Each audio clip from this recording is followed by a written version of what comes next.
Good morning, dear Dharma friends.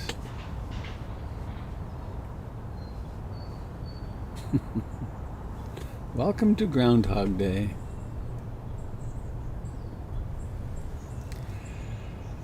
Well, we woke up again this morning. That's good fortune. We have a community to make our way to and join. That's another great good fortune. Breathing is happening, digestion is happening, seeing is happening.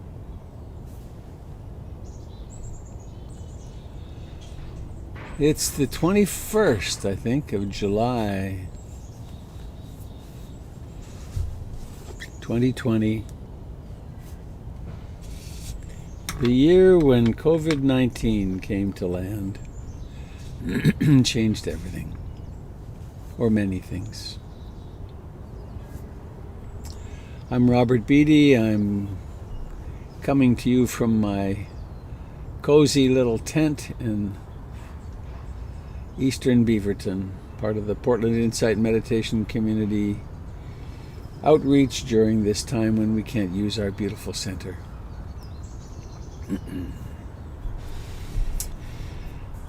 A reading from Wayne Dyer from a book called Your Sacred Self.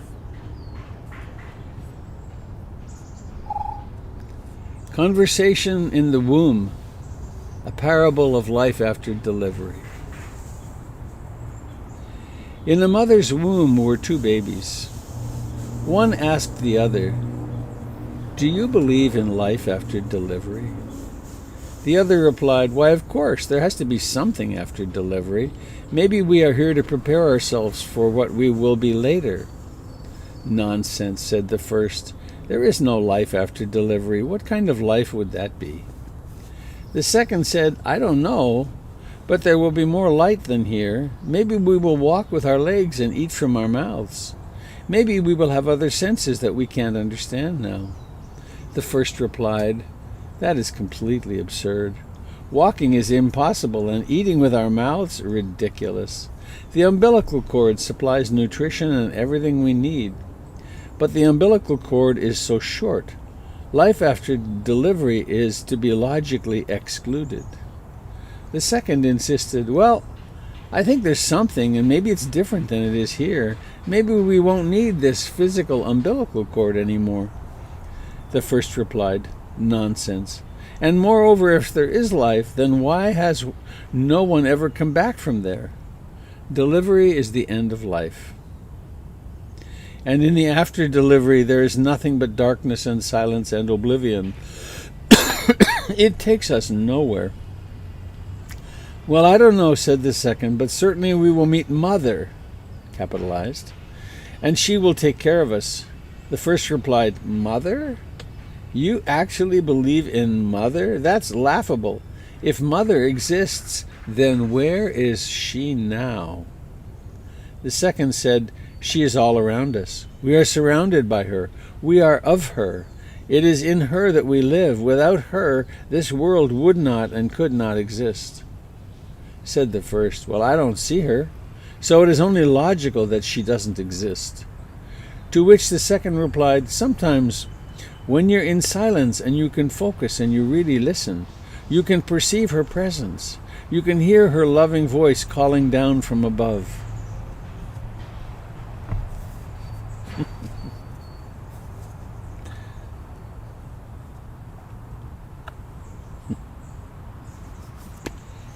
Mother.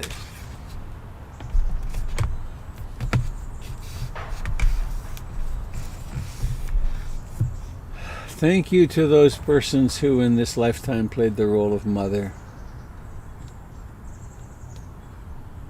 Quite an amazing thing to support life for 9 months like that. Now I'm completely caught up in cables and stuff here. Come on. All right. Getting close. Let us We face a whole day. Do you have plans? I have plans. I have a lot of work to do today. I'm going to go to the center to give Jennifer the run of the house.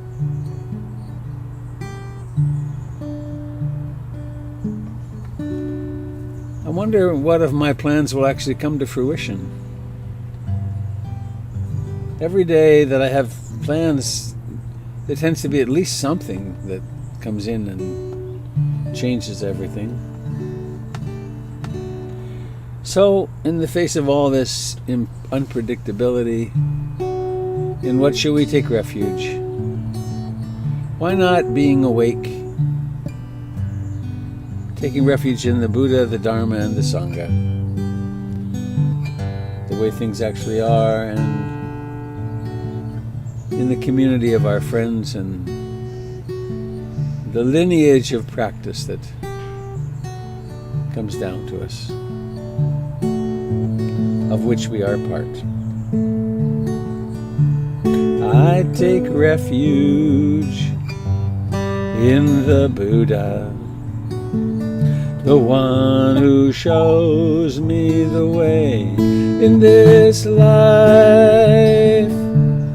Namo Buddhaya, Namo Buddhaya,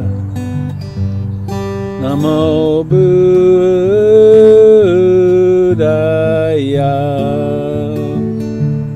I take refuge in the Dharma, the way of understanding and love. Namo Dharmaya, Namo Dharmaya, Namo Dharmaya.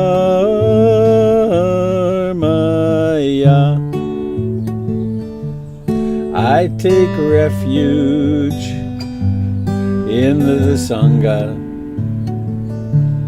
the community of mindful harmony.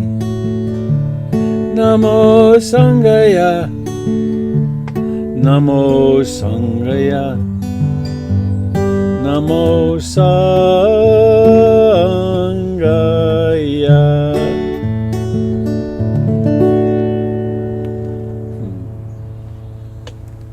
I take refuge in being awake.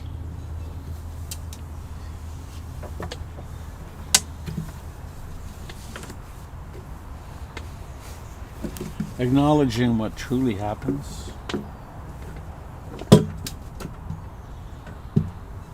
And doing it with the support and providing support for the Sangha.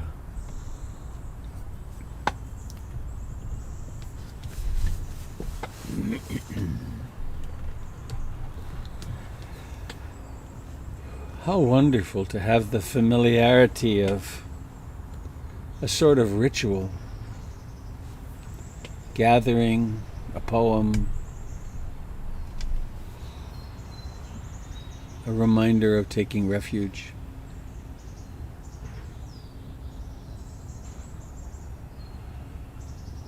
Sitting down comfortably upright.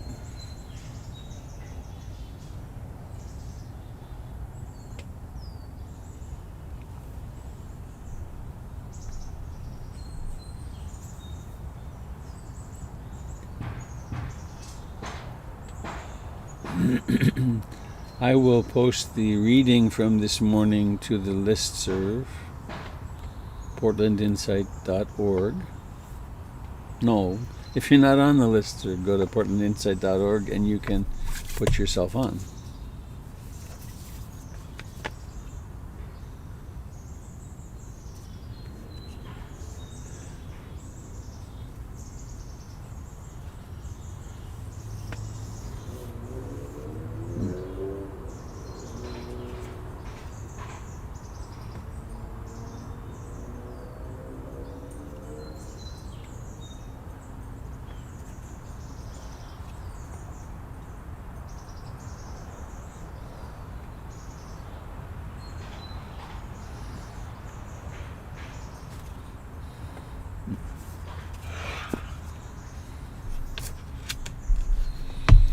So what do we find when we stop and sit?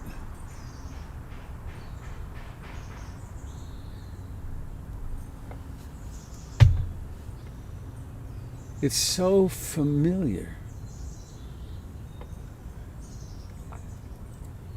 There's all this life, which is the body.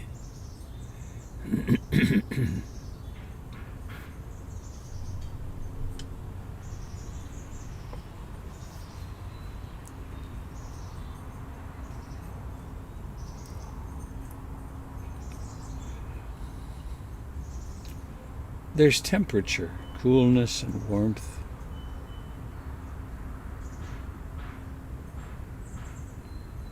There's hearing.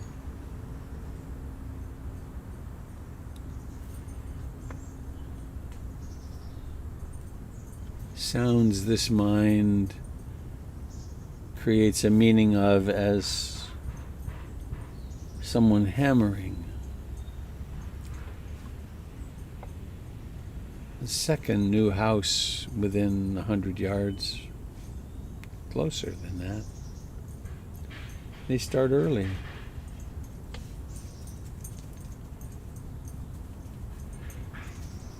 There's the life of the hands and fingers and thumbs.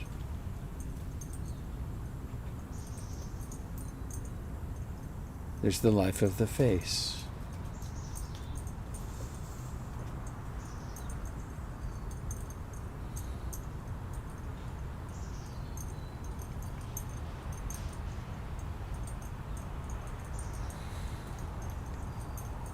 And there is this oldest friend,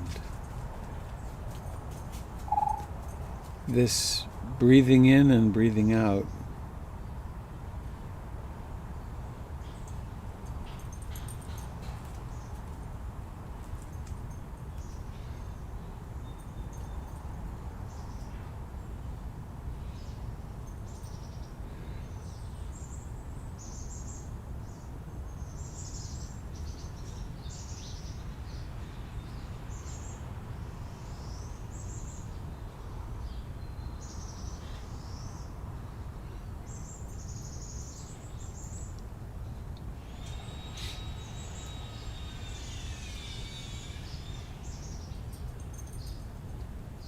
There was a time before birth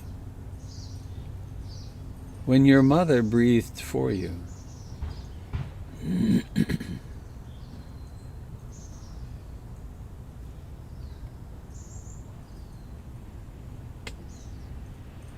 The oxygen needed by the cells in your body was provided through the placenta.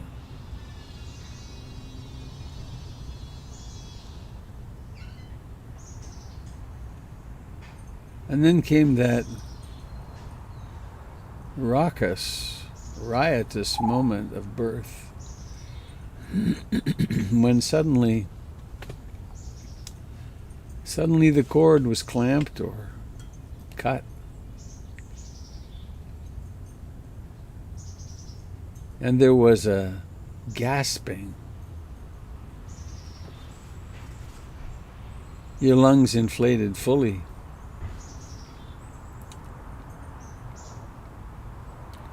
The crying of a baby at birth is part of its survival instinct to get those lungs going.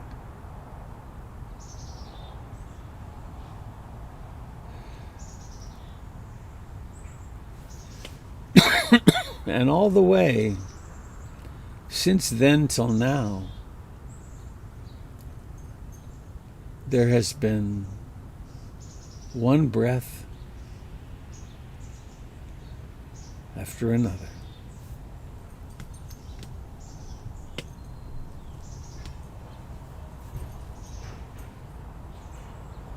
So breathing in and breathing out do provide a marvelous home base, right here at the center of life, at the center of the universe. Breathing in and breathing out, consciously. Not controlling the breath, but letting the breath breathe itself.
Each breath has a moment of birth, a beginning.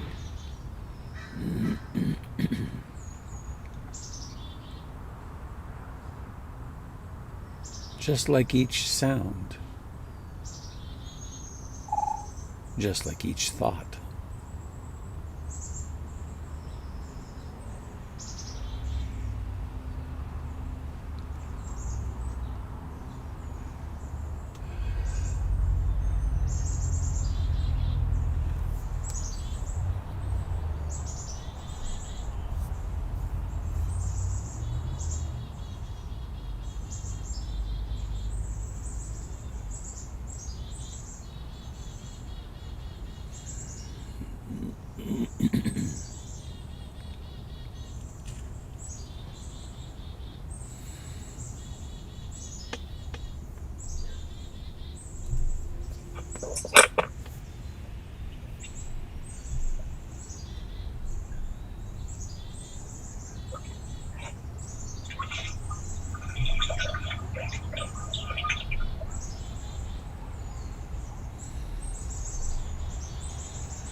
It's very common for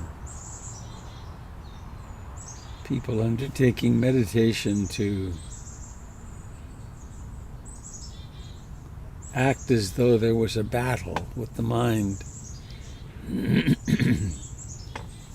to be in conflict with thinking or emotions, or to be in conflict with the discomforts, with the dukkha that arise in a human life. If I could just meditate better, I wouldn't have any of this sadness or depression. My child wouldn't be sick, or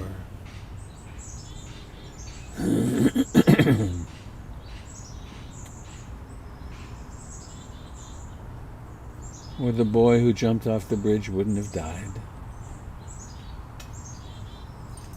Sometimes this gets pretty extreme, even, where we believe that our thoughts create objective reality.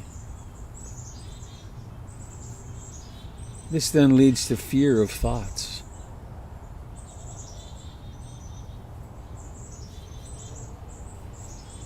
Much more skillful is to notice that thoughts are thoughts.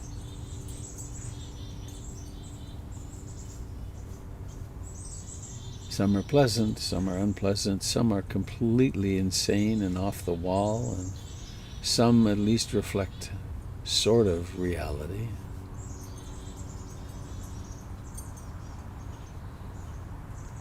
But behind and before, beneath all of that comes that which knows. And the simplicity of breathing in and breathing out.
There really isn't no predicting what will arise in the next moment or in this moment of consciousness.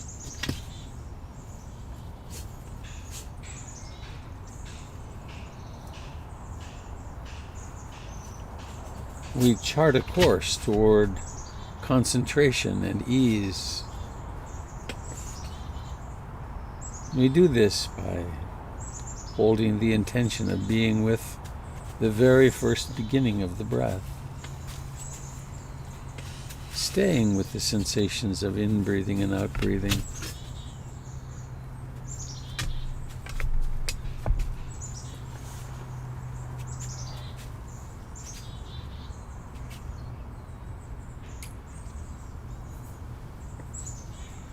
As best we can.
in one tuning, one worldview. It's rather obvious. I am sitting here. I am this awareness that observes this that is my body.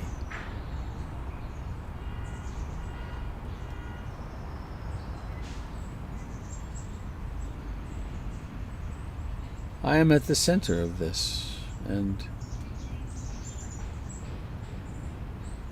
I can feel my body. These are my thoughts. These are my emotions. My name is this. My story is this.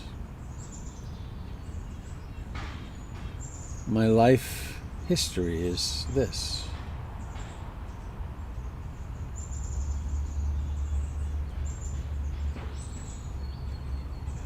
In another tuning,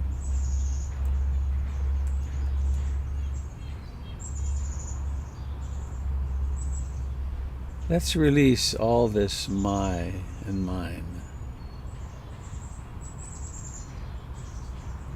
Let's let go of that, or let it be.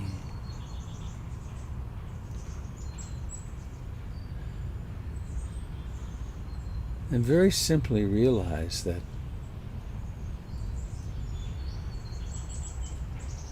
the breath, that which we take to be the breath, happens inside awareness.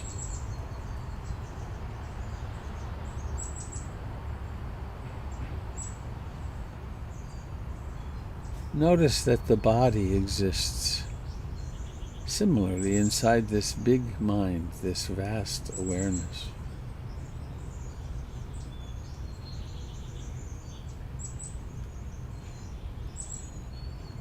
Thoughts, moods, emotions arise in this vast awareness like clouds do in the sky.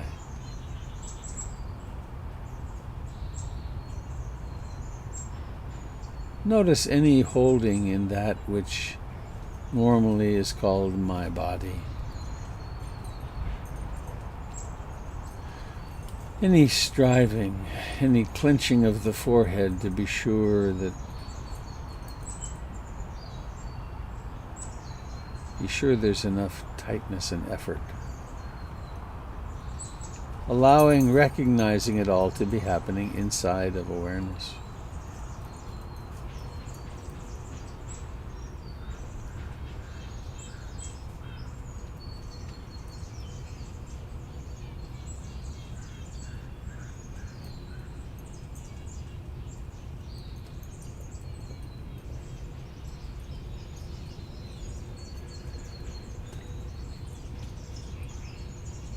In this practice of a sort, or non-practice of suchness, things are simply as they are. The mind may be concentrated or restless.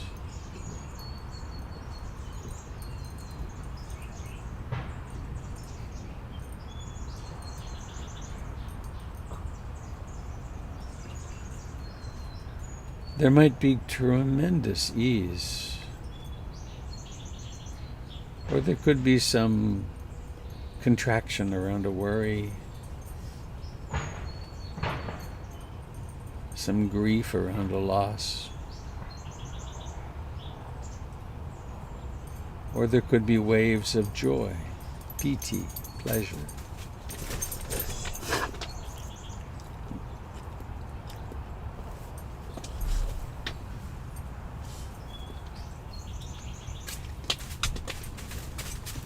Resting into that field of awareness, which is not personal,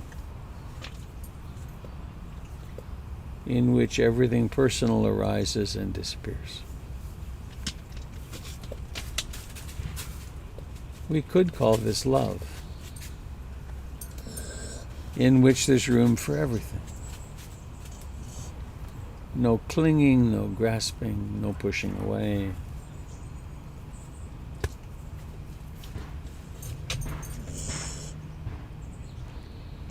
Just great ease.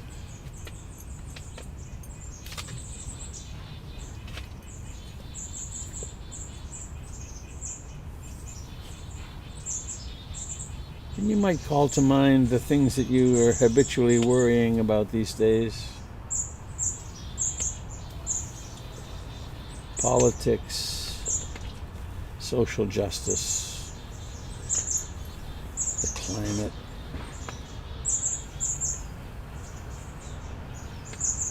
Notice how these all also arise in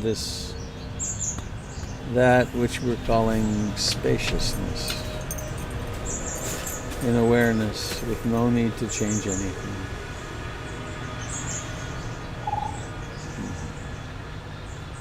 Please now let's bring awareness to the eyes.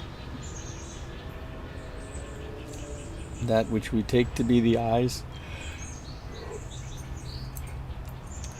And then notice how it is in the midst of this vast openness to create an intention, to watch as an intention to open the eyes forms, and then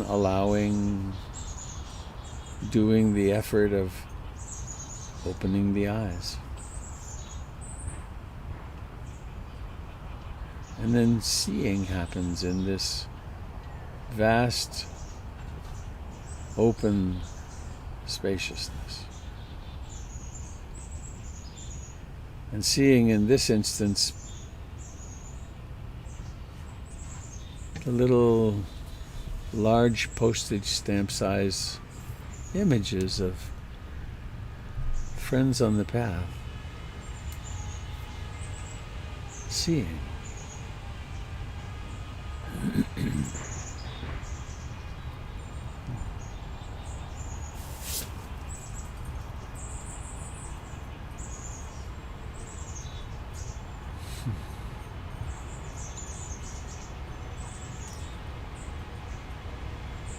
Seeing and knowing it. How does that happen?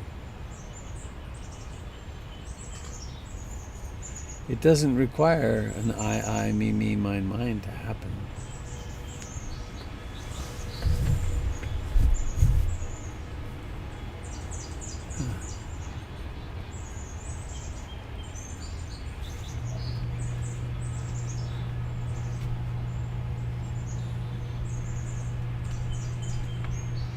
Among the announcements that come to mind,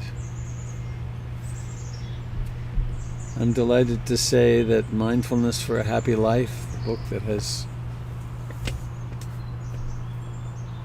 consumed me in many ways for more than 5 years, is published. It's available online, Amazon and Powell's Books.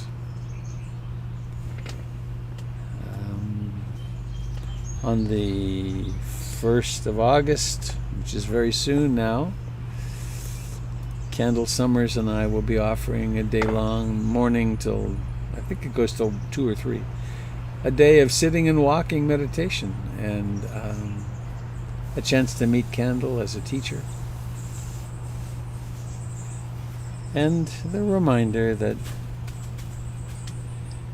PIMC is a remarkable organization that is bringing you this and to many more people.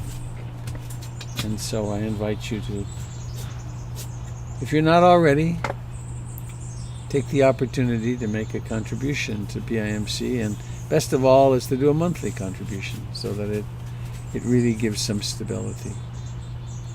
And we're doing okay, which is really great. Lots of little restaurants and places that we love are gone and are going to continue to go. But it looks very good for the survival of PIMC, so I invite you to participate in that. I guess lastly, it's just a few days till the Tough Shed comes. I'm really looking forward to that. So, inviting you, dear friends on this path. What's happening for you today, now? Do you have questions, comments?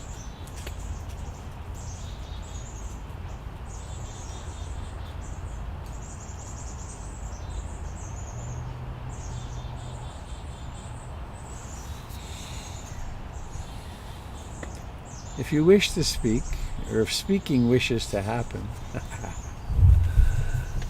just unmute yourself and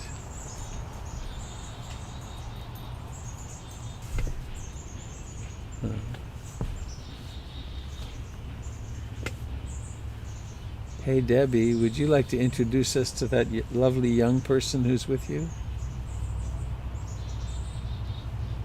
This is Harper. Can I say hi? Hi. Hi Harper. You're It's being... a little chaotic over here. We have a new kitten. Oh my goodness. That's nice. Nice and crazy. Yeah. Meow, meow, meow, meow. Sorry, she's off. Mm-hmm. Hello, Harper. Thank you, Debbie.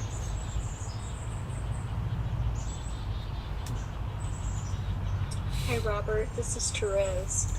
Hello, Therese. How Can you are hear you? me? I'm good. I'm still at my cousin's ranch and here in Oregon on the other Uh-huh. side of Mount Hood, but I just wanted to share a little thing that happened yesterday. Okay. I'm going home tomorrow, and we had packed up the horses and horse trailers, and we're heading up to Mount Hood for our big extravagant ride up on the mountain, about an hour and a half away. And we got about an hour into it, and the engine made this crazy sound, and all the smoke started pouring out. So Oh no. we pulled over. Happened to be had to be happened to be a big gravel turnout, and we turned over out there and raised the lid, and it was obvious the hood. We obviously weren't going anywhere, and we pulled out the lounge chairs, and there was shade at the edge of this big turnout, and we set up the lounge chairs, and she was on the phone with AAA, and in that hour that it took to have somebody come, we got the horses out of the trailer, and we had them on leads, and we're sitting in our chairs, and I thought about, in recovery, in my practice, I've come to a place where when situations change, our plans don't work out, I often think, well, maybe if that one had happened, something terrible would have happened. And so I had acceptance around it, but I'm sitting in that lounge chair with my horse breathing in my ear, snuggling up for some comfort, and I look over, and there's Mount Hood. And the sky is blue, and we're in shade, and we have water, and people are dropping by in their pickup trucks with red, white, and blue all over them, saying, "Do you need anything?" And it was just this incredibly peaceful moment. And I thought, okay, I'm in acceptance, but sometimes when the path changes, I don't always see the magnificent beauty in the new moment, the place where I didn't want to go, but I am. And it was this hour of just serene, magnificent beauty. And it was absolutely not what we planned. And I just thought, I'm going to take this with me. Granted, it wasn't a strip mall in the middle of the desert with no shade. But whatever it is, I want to be able to take that. And I thought of the practice and you and the lessons over the years. And it's like a retreat where you take a little piece of it back to civilization. Mm-hmm. And I just wanted to share that. It was Great. cool experience. Thank you. Yeah. This moment is like this. Right.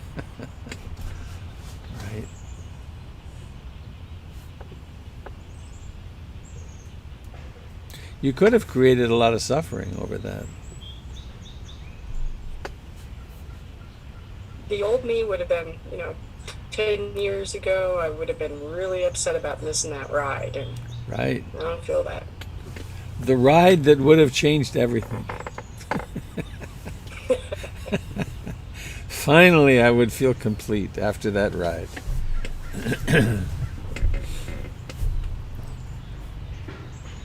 Thank you, Robert, for all the years.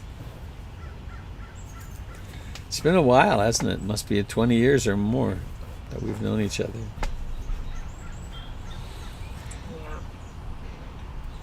Yeah.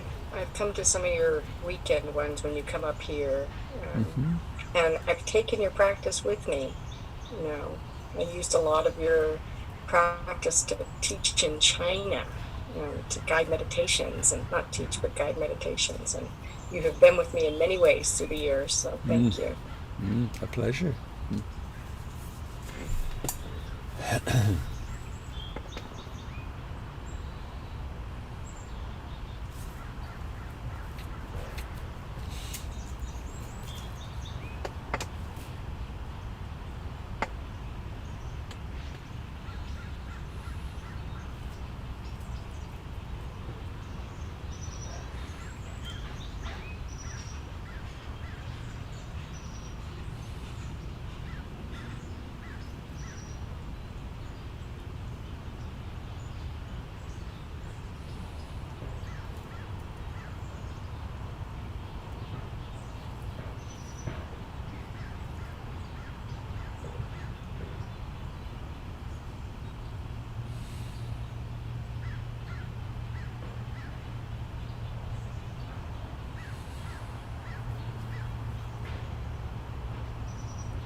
Good morning, Robert and Sangha.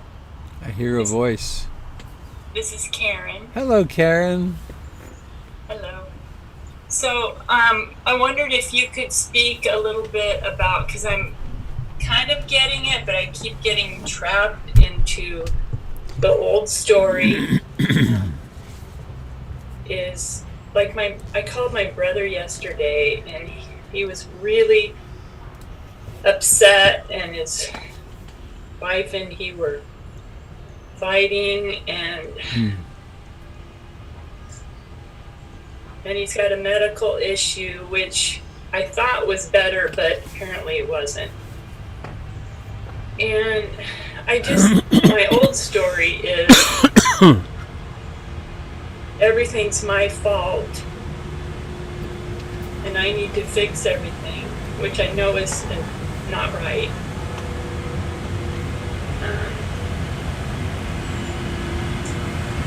And not feeling sorry for him, that's an old story that's not right. But opening to the compassion of, all suffering that's there. And that I'm not responsible for it, and I don't have to fix it.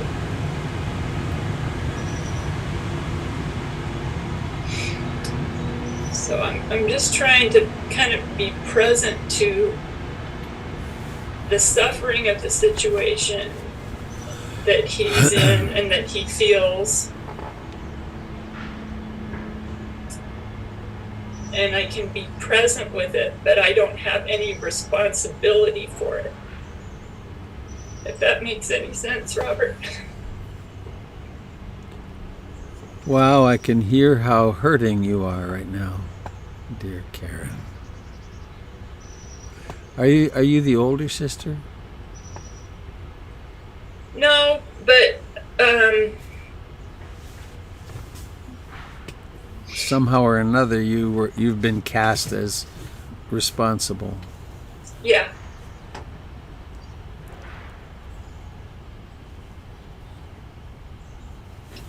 There's a lot of stories there. Maybe a lifetime. Yeah. Do you remember my definition of codependency? Refresh me.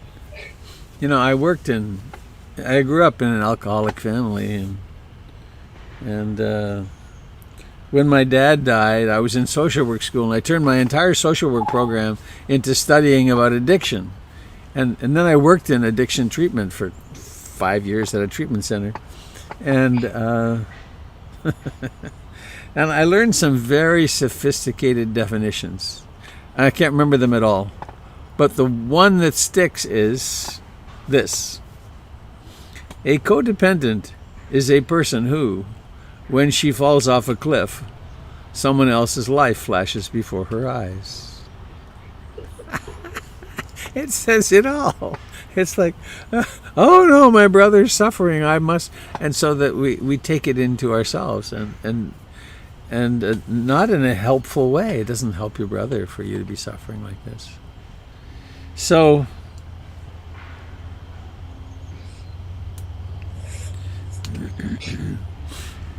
when I sometimes do guided forgiveness meditations, and there's some terminology. I can't remember whether I made it up myself or whether it came to me from something I heard, but and like when working with our mother or our father or our brother, to stop calling them my mother or my father or my brother, but to start referring to them, literally changing the language to, this is the person who in this lifetime played the role of mother. This is the person who in this lifetime played the role of brother. He's not my brother. He's an ordinary human being who is in my life, with whom I have some history, but that sense of responsibility and family bond and so on is weakened by that. And you said it just now in a way, objectively there's nothing you can do, really. Every now and then there might be a phrase or something, or you could help out in some physical way. But basically your brother's on his own, he's falling off his own cliff. And he's having his own life. And we talked yesterday about letting go and letting be. Really the only sensible thing to do is to let him go and let him be. And here's the heretical part, which is enjoy your life. He may be going down in flames, but that's not your responsibility. And that letting go is so liberating. But it's a heresy, because it violates something inside that I am responsible.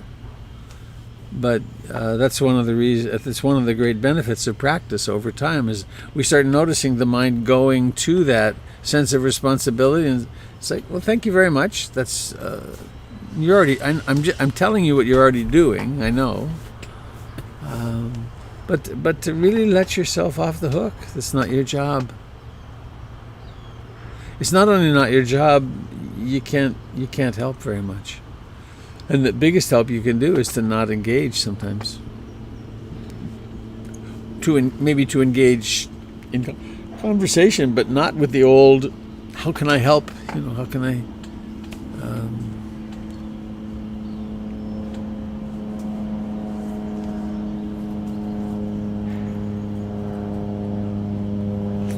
I told a story familiar to me a couple of months ago. It bears repeating. There was at BIMC some years ago a woman a little younger than me, I think, whose daughter fell very ill. She had a back surgery, and the back surgery became infected with one of these horrible hospital-based virus or bacteria, and it looked like she was going to die. And so the mother, my student, was there at the hospital and freaking out. And the kids were there at the hospital, the other kids, and everyone was freaking out, and then everyone suffered a lot, and then the young woman got better. And then in the ensuing year and a half or more, my student went off to the Insight Meditation Society and did a year and a half of service and practice. She heard dozens and dozens of Dharma talks and meditated deeply and so on. And then she was back, and the horrid infection broke out again.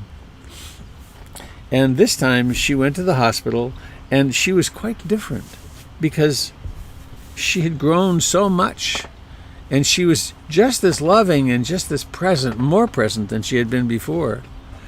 But she had no movement toward hysteria, no movement toward self-flagellation and so on. It's my fault. And the other kids in the family attacked her because she obviously didn't care anymore. Because she wasn't responding in this hysterical, freaked out. It's like you clearly don't care because you're not suffering. But in fact, she was suffering, but in her own conscious way.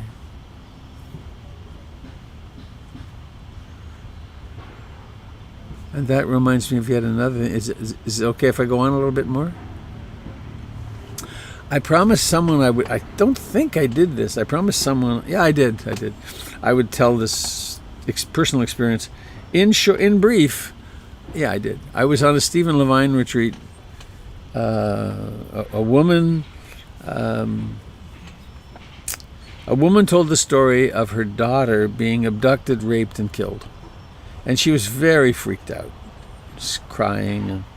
And so I, as was my capacity at the time, I too fell into crying with her. Yeah, now I really remember talking about it. I found that place in myself, and I dropped in there, and I was sobbing and in the room, as were other people. And that evening, Ruth Dennison asked me, "Darling, what were you doing in there today in the Dharma House?" She happened to be there for her retreat that went next. And I said, well, I was crying. And I got a little defensive.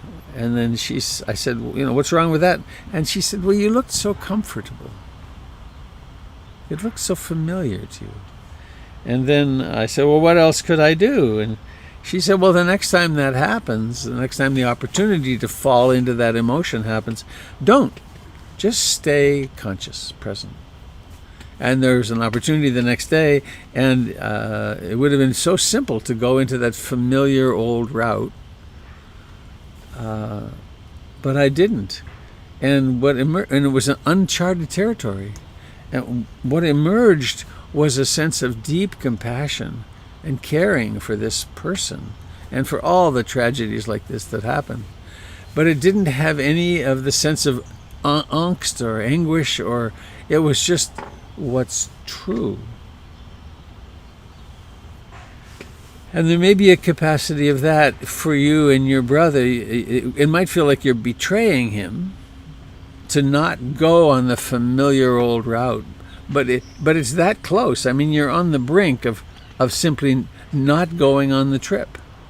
And the system, including your brother and maybe other siblings, the system will try to force you back into being who you've always been, and may even attack you for it. But these are the steps toward freedom.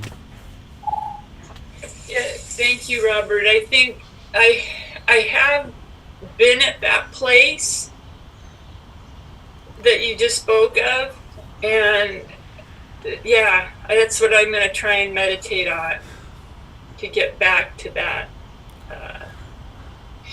that which I can't describe, but it's the compassion, Yeah. the place of compassion, and listening and having compassion, but not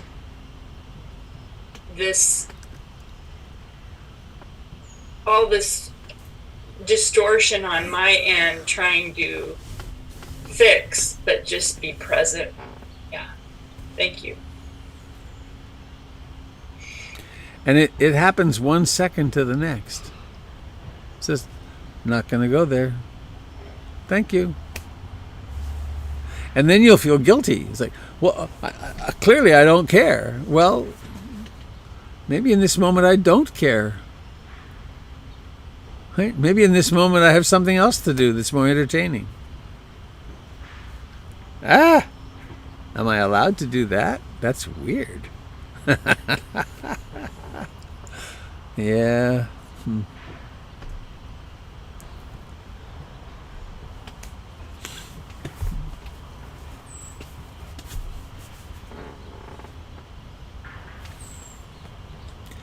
It's so nice of you all to populate these little postage stamps on my screen.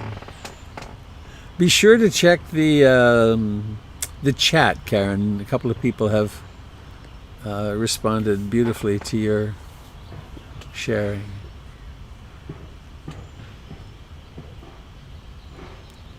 Jim, you suddenly have a halo.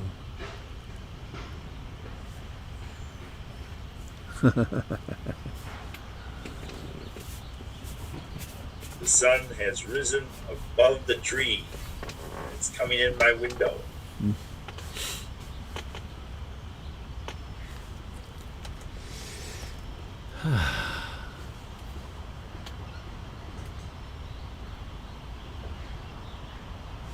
Hi, Sangha. This is Christy. Hi, Christy. When I speak, I really wish I could say something profound and impress you all.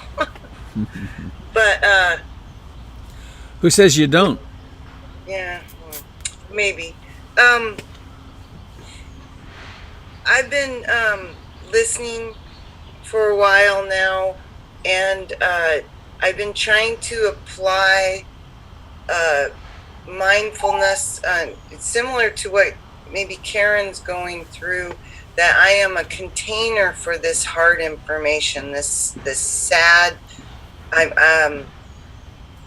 My son's wife is in the hospital. She's pregnant, and things aren't going well. And there's a very high chance that she has preeclampsia. Things aren't going well.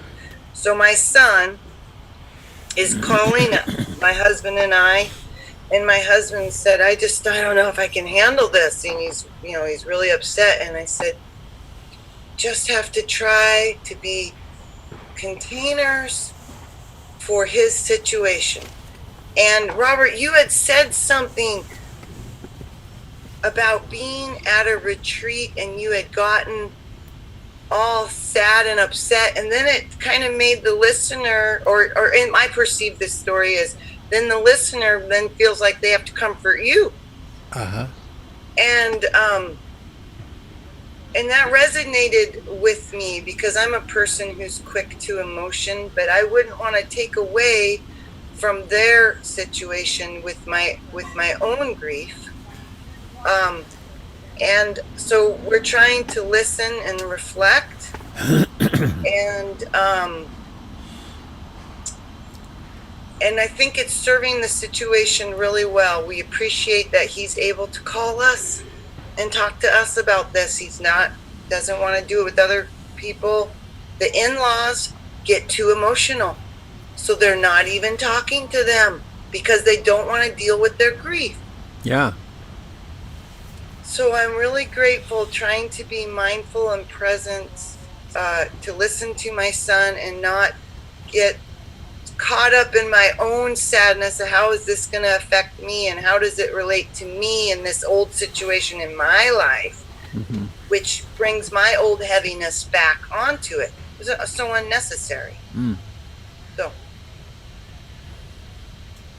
thank you. So, was that profound enough?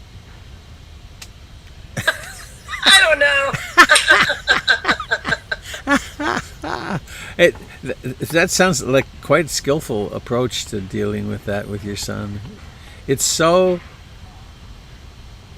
a radical shift into being separate. Caring but being separate. It is radical, and I just think about Karen a lot, and then Robert, what you said about like other people's judgment. You're not sad enough for this situation. It's just such a waste of our time to think about people judging us. How are we looking? It's just gotta let that go because it's kind of irrelevant. Yeah. Yep. Thank you. Thanks for sharing that.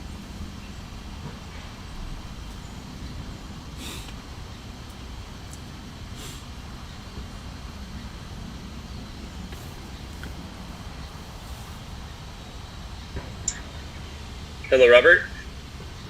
I hear a Patrick. voice. Hello, Patrick. Right. A couple of days ago, you were saying how isn't it so wonderful that we're sitting here in relative safety with plenty of food, with all of these things that we can be grateful for. I think I'm often drawn like a moth to the flame to everything that's wrong because I'm constantly in fix-it mode. And yesterday afternoon, I was meeting with an employee who had been increasingly abrasive and impatient, and we had a half-hour talk about maybe how to handle that better the next time it comes around. And I get stressed out about these things, like sitting up in my bed at 2 o'clock in the morning thinking about how am I going to judiciously and deliberately handle these things. So I took off, and it was 4 o'clock, so I went down to the Clackamas River, and I do a lot of river swimming in my wetsuit and stuff, and I just love the way that the water sparkles when I'm coming up for a breath, using like bilateral breathing, and the water sparkles just in the sunlight for that brief instant, and then I'm back down in the water, and I'm swimming again for a mile or two. There's just many moments, just so many little tiny, just present moments that happen in our lives that we can be grateful for, and I think those can be equally as powerful as the things that distress us. It's like you can choose the distress or you can choose the gratefulness. You can go both ways.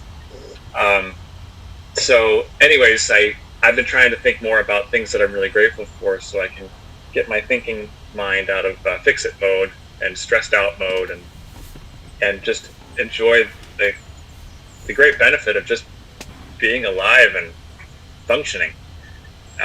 So I just want to throw that in there. Thank you. Was that 4 a.m. you were swimming, or 4 in the afternoon? 4 in the afternoon. Ah. The water's really warm right now. Well, in a wetsuit, that's nice. Oh, yeah. Cool. That's good. Thank you. Well, we're at 10 after 8. Soon time to go. Anything else? Anybody sitting with something that wants to be spoken?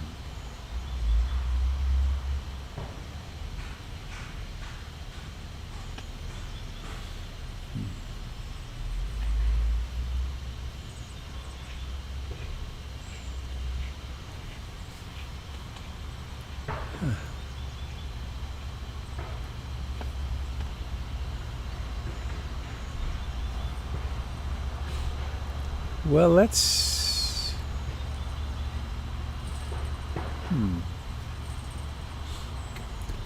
close with Om. Om that vibrates in the heart. It also vibrates in the crown. Get my timer out here. There we go. So we close today. Moments from now, setting off into our busyness. May we be mindful and kind and loving of ourselves and all beings. Here we go, unmuting all.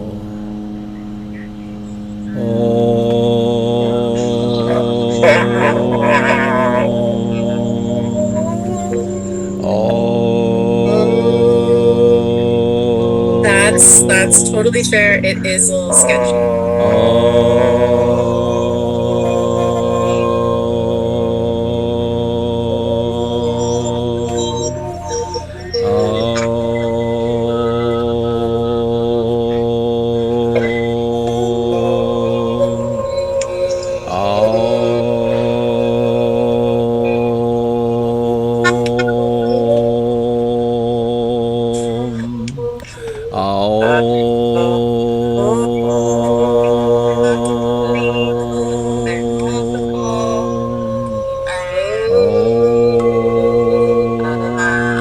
When running, start center of the right channel and paddle straight down.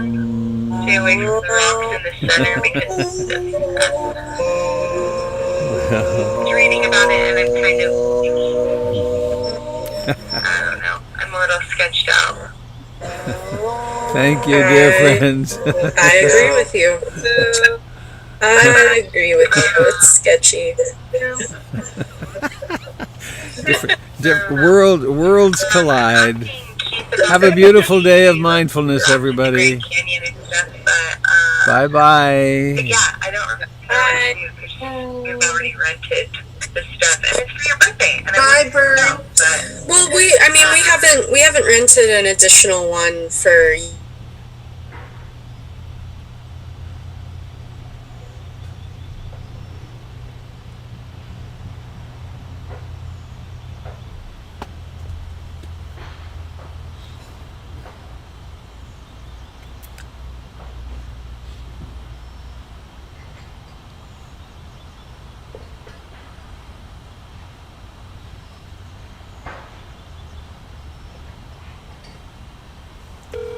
Goodbye, dear friends on Facebook.